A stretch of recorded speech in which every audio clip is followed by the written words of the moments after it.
In 1944, Soviet forces encircled a powerful Wehrmacht group in Kurland, Latvia.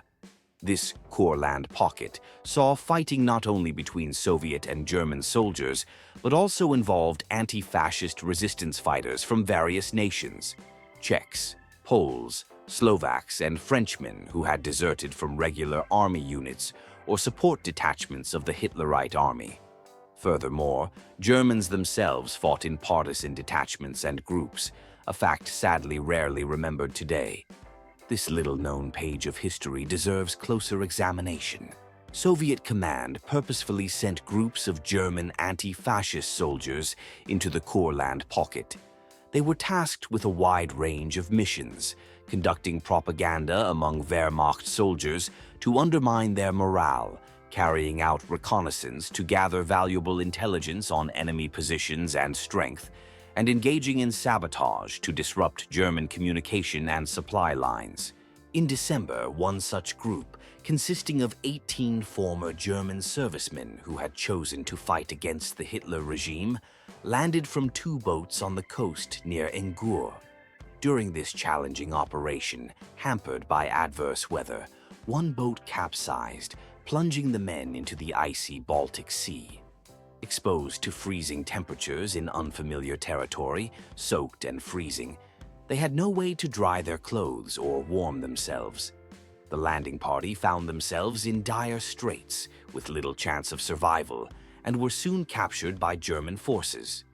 According to Janis Kalnpurs, a Latvian fisherman directly involved in the landing operation, only 2 soldiers from the group managed to return to their lines with a report and important documents, having fulfilled at least part of their mission. On the night of December 24, 1944, another raiding party of German anti-fascists, trained by the experienced Soviet colonel Yefim Brodsky, crossed the front line near Pampali. Posing as German army scouts, they moved freely for a week among various German garrisons from Skrunda to Prikula, distributing the anti-fascist newspaper Freies Deutschland, Free Germany, and the manifesto of the German Anti-Fascist Committee, sowing doubt among Wehrmacht soldiers. Hauptfeldwebel Gebhard Kunze, a participant in this daring raid who spoke fluent Latvian and knew several workers in the Liepāja port, later testified that the family of Kārlis Vēsietis aided the German anti-fascists in Skrunda at a critical moment, risking their own lives. This propaganda raid caused considerable commotion and alarm at the headquarters of the 18th German Army, and as a result, many soldiers, shaken in their convictions, deserted. Subscribe to our channel, give us a like, so you can hear many more interesting stories about World War II and the opinions of all parties involved about certain events. As early as the late summer of 1943, at the suggestion of the Free Germany National Committee, a special detachment was formed from German anti-fascists willing to fight against the Hitler regime under the command of Colonel Baden. This detachment was intended to operate deep behind the lines of Army Group North. After thorough special training, which included sabotage, reconnaissance, and interaction with partisan detachments, this unit was deployed behind enemy lines north of Pskov, in the area of operations of one of the Leningrad partisan brigades.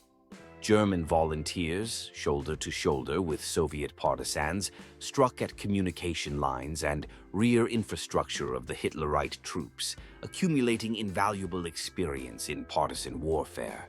This special detachment of German anti-fascists was parachuted into northern Kurland on the night of February 16, 1945. The group consisted of 20 men, commanded by Red Army Captain Andrei Bochkaryov. Radio operator Yevgenia Smirnova was attached to the detachment with a portable radio for communication with headquarters. 2 members of the group spoke Latvian. One of them was a Riga resident, Colonel Baden later recalled, whose name I unfortunately don't remember. The second was Josef Sinkovich. He was born near Daugavpils. Josef was forcibly mobilized into the so-called Vlasov Army in 1943. When the unit in which Sienkiewicz served arrived at the front, he immediately defected to the Red Army. Sienkiewicz persistently requested to be allowed to participate in the fight against the Hitlerite army. The landing was successful. Within 30 minutes, all the soldiers gathered at the designated rendezvous point and carefully hid their parachutes to avoid detection. The detachment immediately began to carry out its assigned task: reconnaissance of enemy forces, gathering information on troop movements, and propaganda work among Hitler's soldiers, trying to persuade them to side with the anti-Hitler coalition. The scouts reached the Akmen Kalni farm on February 24th or 26th.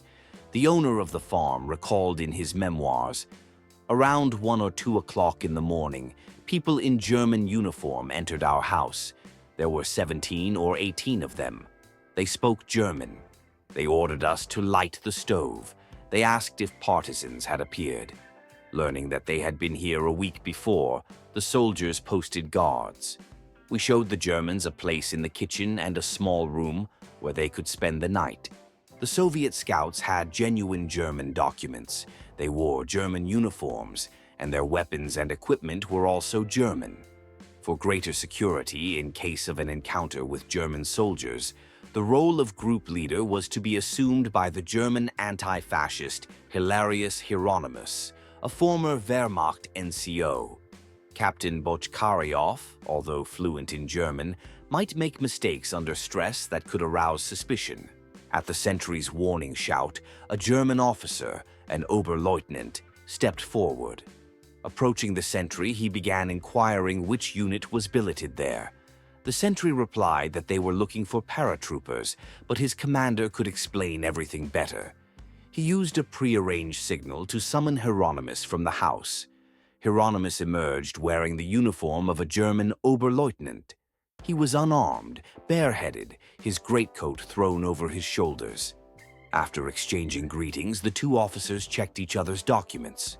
Then Hieronymus and the German officer shook hands.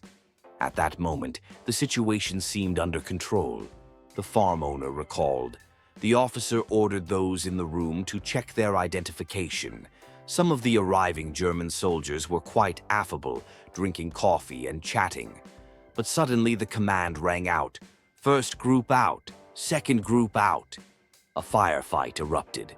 When the shooting ended, the inhabitants of the house were driven out into the yard. About 20 people died in the shootout. 6 to 7 of them were members of the punitive detachment. According to eyewitness accounts, the fight was swift and fierce. With the first burst of automatic fire, our soldiers killed the commander of the punitive detachment, but they were outnumbered. Captain Bochkaryov and most of the detachment perished in this clash. Joseph Sienkiewicz, firing back, tried to escape into the forest but was killed. Only 2 were captured, Hugo Pieper from Berlin and Yakis from Lower Silesia. Both were imprisoned in the Liepaja military prison. The Russian radio operator managed to destroy the secret documents.